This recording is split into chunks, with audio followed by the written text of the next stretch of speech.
There's a chair in your room that hasn't been a chair in 3 months. You don't even see it anymore. Not really. Your eyes slide past it automatically, the same way they slide past something you're not ready to deal with. It's become furniture that isn't furniture, a monument made of jackets and receipts and the shirt you wore one time that isn't dirty enough to wash but isn't clean enough to wear again. And somewhere along the way, this chair stopped being a surface and started being a verdict. If anyone saw it, they'd think one thing: lazy. But you're not lazy. You're something else. Something that doesn't have a clean word in English. Something that happens when your brain's management system starts to fail. And instead of help, you get judgment. Instead of understanding, you get shame. And instead of a path out, you get a pile that grows. This is the basket case theory. And once you understand it, you'll never look at a messy room, or yourself, the same way again. Let me take you back to the moment it started. Because there was a moment. The first time you put something on that chair, it wasn't a problem.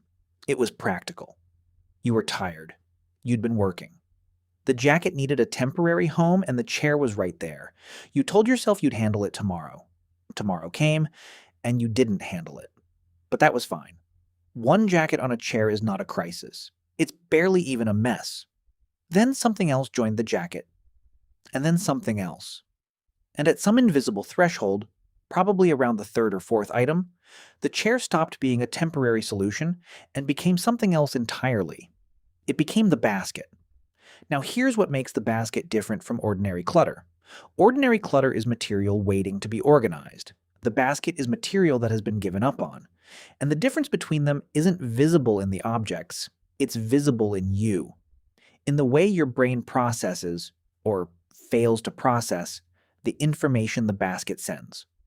When you walk past ordinary clutter, your brain registers a task. Deal with this. When you walk past the basket, your brain registers something far more damaging. It registers failure. And every time you walk past it, 10 times a day, 50 times, 100 times, that failure gets reinforced. The neural pathway deepens. The basket becomes not just a pile of clothes, but a physical record of every time you didn't act. This is the first thing the basket case theory teaches us. The basket isn't a mess, it's a feedback loop. And it's feeding you the same message on repeat: you can't. So what actually broke? Why did your brain stop processing the basket as a task and start processing it as a verdict? The answer lives in something called executive function. Think of it as your brain's CEO. It decides what to do, in what order, and when to start. It's the part of you that says, now, and your body moves. When executive function is working, the jacket on the chair gets processed in milliseconds. See it, pick it up, hang it, done. You don't even remember doing it. The entire operation costs you zero mental energy.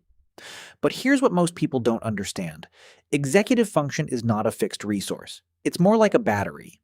And certain conditions drain that battery dramatically. Depression, anxiety, ADHD, burnout, trauma, grief, chronic stress, even just sustained loneliness. Each of these conditions taxes the same neural systems that executive function depends on: the prefrontal cortex, the basal ganglia, the dopamine pathways. When the battery drops below a certain threshold, something specific breaks. It's not that you stop caring. It's not that you lose the ability to recognize what needs to be done. What breaks is the bridge between recognition and action. You see the jacket. You know it should be hung up. But the neural signal that converts knowledge into movement, that signal doesn't fire. This is task initiation failure. And it is one of the most misunderstood experiences in human psychology because, from the outside, it looks identical to not caring. The jacket doesn't move either way. But the internal experience could not be more different. One is indifference, the other is paralysis. Now we arrive at the cruelest part of the basket case. And this is the part that separates it from ordinary messiness entirely. When you fail to act on something you know you should do, your brain doesn't just let it go, it records the failure, and it attaches an emotion to that record. That emotion is shame. Shame is not the same as guilt. Guilt says, I did something wrong. Shame says, I am something wrong. Guilt can motivate. Shame paralyzes. Guilt points outward at an action and says, fix that. Shame points inward at the self and says, "You are the thing that's broken." Now, here's why this matters for the basket. Shame consumes cognitive resources, enormous amounts of them. Managing shame requires constant emotional regulation, suppressing it, rationalizing it, avoiding the thought entirely. All of this burns through the same limited executive function budget that you need for basic task initiation. So the shame of not dealing with the basket actively prevents you from dealing with the basket. The very emotion that you feel about the mess is what keeps the mess in place. And society makes this infinitely worse, because the dominant cultural narrative about mess is that it's a moral failure. Lazy, slob, undisciplined, these aren't descriptions of someone's executive function battery level, they're character indictments. And when you absorb them, when you start believing them, you add social shame on top of personal shame. Twice the drain, half the capacity. The basket grows, and no one around you understands why you can't just pick up the jacket. Let me give you a way to visualize what's actually happening, because once you see it this way, you can't unsee it. Imagine every object in that pile has a weight, not a physical weight, a psychological one. That jacket, it weighs about 2 seconds of hang-up time physically, but psychologically it weighs whatever it cost you to fail to hang it up, multiplied by every time you've walked past it since. Let's say you've walked past the basket 100 times this month. That jacket now has the psychological weight of 100 failures attached to it. The shirt, same thing. The bag, same thing. The book, same thing.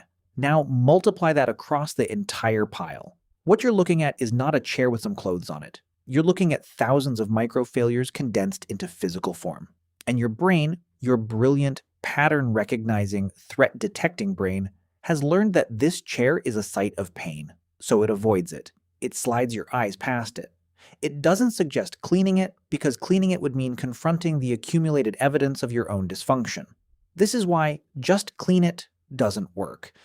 The advice addresses the physical problem, move the objects, but completely ignores the psychological one. The objects are heavy, not in your arms, in your mind. And until you address the psychological weight, the physical weight remains nailed to the floor.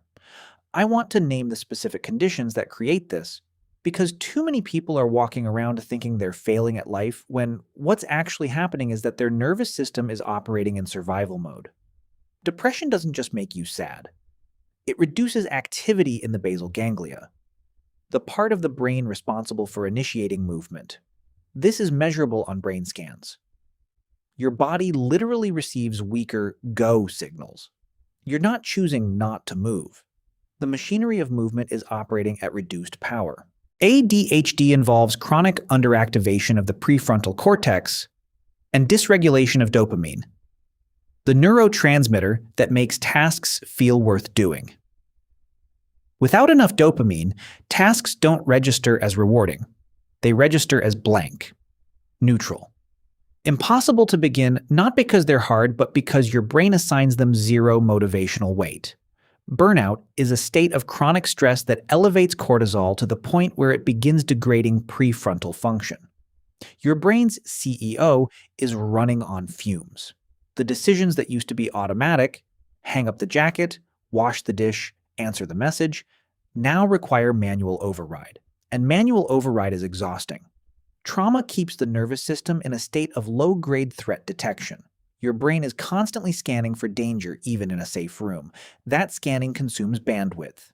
Bandwidth that isn't available for organizing your laundry. These aren't excuses. They're mechanisms. And understanding the mechanism is the first step toward actually solving the problem, because you can't fix what you don't understand. So let's map the entire spiral, from trigger to collapse. Because the pattern is remarkably consistent across different people, different lives, different piles. Stage 1, the trigger. Something reduces your executive function capacity. A depressive episode, a period of intense stress, an ADHD burnout cycle, a traumatic event. Your battery drops below the threshold where automatic task initiation works. Stage 2, the first accumulation. A few objects don't get put away. It's not dramatic. It barely registers. But the foundation of the basket has been laid. Stage 3, the shame cascade. You notice the accumulation. You feel bad about it. The bad feeling consumes executive function resources. With fewer resources available, you accumulate more, which makes you feel worse, which consumes more resources. The basket grows, and so does the emotional drain. Stage 4. Learned helplessness. After enough cycles of trying and failing, your brain stops trying. Not because it's lazy, because it's learned that effort doesn't produce result. This is Martin Seligman's famous finding. When an organism learns that its actions don't change outcomes, it stops acting entirely. The basket becomes a permanent fixture, and you stop believing you're capable of removing it. Here's what you need to hear. Learned helplessness is not permanent. It's learned. And what's learned can be unlearned. The neural pathways that tell you you can't were built through repetition, and they can be replaced through different repetition. But the replacement doesn't start with a clean room. It starts much smaller than that. This is the part where most advice fails, because most advice tells you to clean the room. But if you could clean the room, you wouldn't need the advice. The basket exists precisely because cleaning the room is beyond your current capacity. So we start smaller, much smaller. The principle is called reducing activation energy. Every task has an energy cost to start. The basket as a whole costs more energy to start than you have available. So we don't start with the basket, we start with one item. Not clean the chair, not fold the clothes. One shirt, pick it up, put it where it belongs. That's it. If that's too much, and it genuinely might be because shame is heavy, we go smaller. Stand next to the chair for 30 seconds. Just stand there.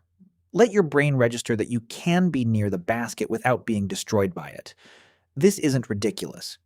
This is behavioral activation. One of the most evidence-supported interventions for depression and executive dysfunction. The principle: action precedes motivation, not the other way around. You don't wait until you feel like cleaning. You take one tiny action, and the completion of that action produces the dopamine that makes the next action possible. One shirt, one jacket, one decision to touch what you've been avoiding. That's the exit. That's where it starts. And when you do it, really do it, even with just one item, something shifts. Because you've just proven at a neurological level that the feedback loop was lying. You can. You just did. But there's something even more fundamental than the actions you take. It's the story you tell yourself about what the basket means. Right now, if you're in the spiral, the basket means one thing. You're failing. You're falling behind. You're not the person you're supposed to be. What if the basket meant something else? What if the basket was not evidence of failure, but evidence of survival? What if it was proof that you've been fighting something hard? Depression, burnout, grief, a nervous system that won't let you rest.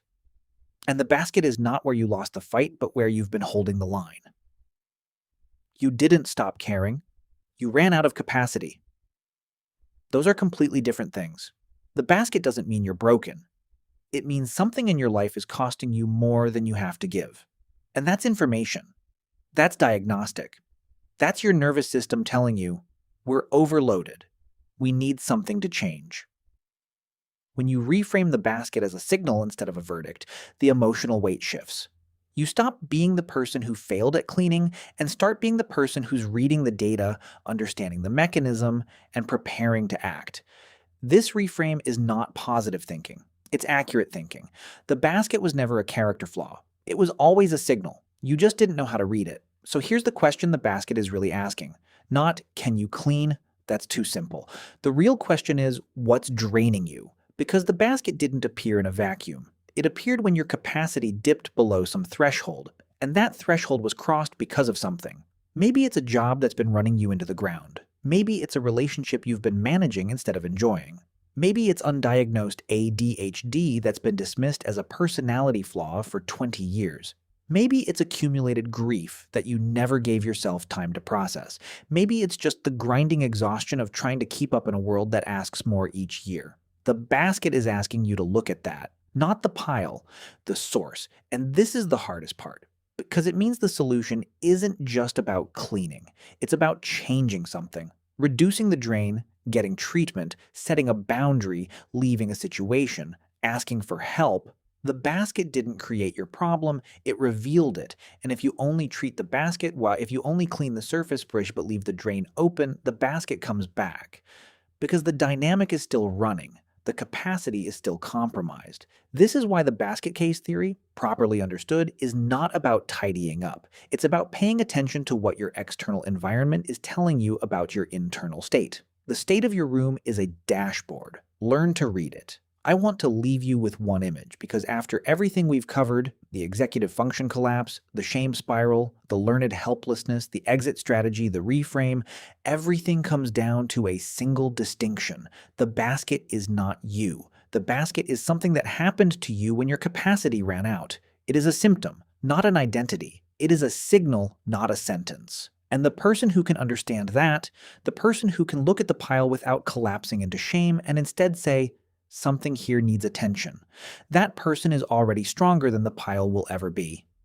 You can start today, not with a clean room, with one item, one shirt, one jacket, one active engagement with the thing you've been avoiding. And when you do, pay attention to what happens next. Not in the room, but in you. The small release, the hint of possibility, the beginning of proof that the spiral can run both ways. The basket appeared one item at a time. It can disappear the same way. Not through a heroic cleaning marathon, through 1,000 tiny decisions, each one a vote for the version of yourself that acts instead of avoids. You're not lazy. You're not broken. You've been running on empty. And now you know what to do about it.